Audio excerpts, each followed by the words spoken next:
Hi, I'm Heather Markell with Culture Transition Coaching, and this is the first in a series of videos that will teach you the fundamentals of starting a new business. Now, of course, this is for anyone out there that wants to do that, but especially for those of you that might be expats, that even though you have a job, perhaps you have something else in your life that you really want to do, and especially for accompanying spouses who perhaps you've given up a job to follow a loved one, and now you find yourself looking for something meaningful to do in your life, and starting your own business could be just the right thing.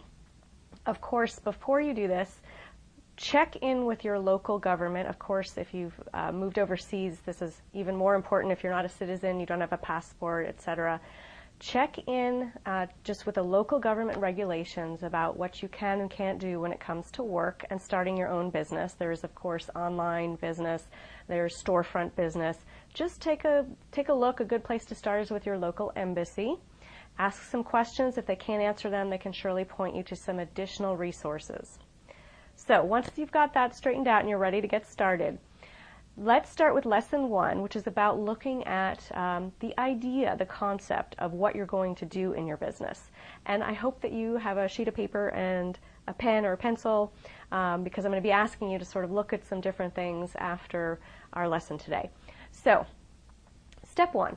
What is it that you want to do in your business? Now, some of you may know that, that's great, but for the rest of you, you may have so many interests you don't know where to begin, or maybe you feel like you have no interests and you don't know what to do, or maybe you have an idea but you're not sure that you can make it into a business. So let's look at the first part. Think about the experience that you have in your life. What jobs have you had in the past? Now, a job could be a corporate job, but it could also be babysitting, it could be ice cream scooping, it could be anything. Think about everything that you've done in your life. As you think about each job, make a list of the skills that you used. So maybe you did some administrative tasks, maybe you did some strategic work. Write it all down, because then you can start looking at, when it comes to the experience you have, what is it that you like doing, right? So maybe you hated the admin work, but you love the strategy, and that's important to understand. So again, if you have experience in strategy, well, that's going to help you in creating your new business. So then think about what you're passionate about.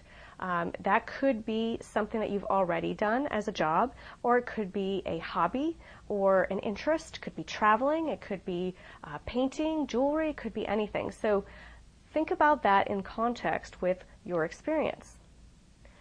Next, who are the people that you really enjoy working with? For myself, of course, I love working with people of diverse backgrounds who've traveled and lived in other places in the world, so that's why I chose to help people transition cultures, and it's of course something I've already done. So as you think about the population of people that you enjoy working with, maybe you realize when you babysat you love working with kids. Maybe as you were scooping out that ice cream, you loved working with the random people that came in and into your shop, or maybe you were a bartender, maybe you like working with craftspeople. These are the people that the moment that you start talking to them, you just have a natural connection, you feel fired up and inspired. Who are those people that always make you feel that way? Because these are the people that you're going to want to work with naturally. Okay, so now that you have your experience, your skill set, your passion, the people that you like working with, start thinking about this question. What problem is your immediate network, your friends and your family, always asking you for help on? Now that question probably, for many of you, may spark the answer, I don't know. Okay, we'll focus on it a little bit.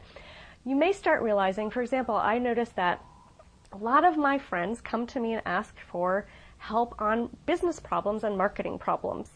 I noticed a lot of that, so they already see me as an expert in that area, looking at the things that I've done in my life. So what are the questions people come to you for? Maybe every time your aunt or your cousin or your best friend is trying to put together a Word document for something, they always come to you because they don't know how to do the shading in the box, or how do they make more than one column on the page. You know, what are those types of questions that you don't even think about it, because to you it's like, oh, Word documents, that's so easy. Well, for you it may be easy, but apparently not for everyone.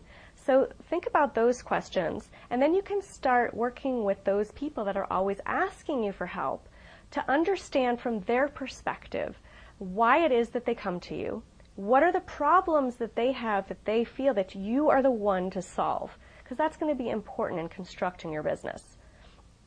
The final piece of today's lesson is to look at your existing network. Who are the people that you already know and are already friendly with that can help you to expand your business? So looking at my own business, as I started contemplating what it is that I'd want to do, and I thought about the idea of transitioning cultures and expats and accompanying spouses, I began to realize that I'm already acquainted with and friendly with people that work in embassies, people that work in consulates, people that work in multinational companies. So these are the areas that are sort of a direct fit for what I want to do. So think about that for yourself. Who are the people that you may know that can help you get more information about the area that you want to go into, or that are working in a complementary business that may have use for your skills and use for your business and what you're doing? So put your thinking cap on and think about, again, we talked about your skill set, your interests, what you're passionate about, the people you love working with or relating to, the thing that your friends and your family are already coming to you and already see you as an expert about. And finally, who is in your network that can help you build this idea? So that completes lesson 1. Lesson 2 will be out next week, and I hope in between now and then you'll have written down some great ideas, because we'll be building on that in lesson 2. Until then, this is Heather Markel with Culture Transition Coaching.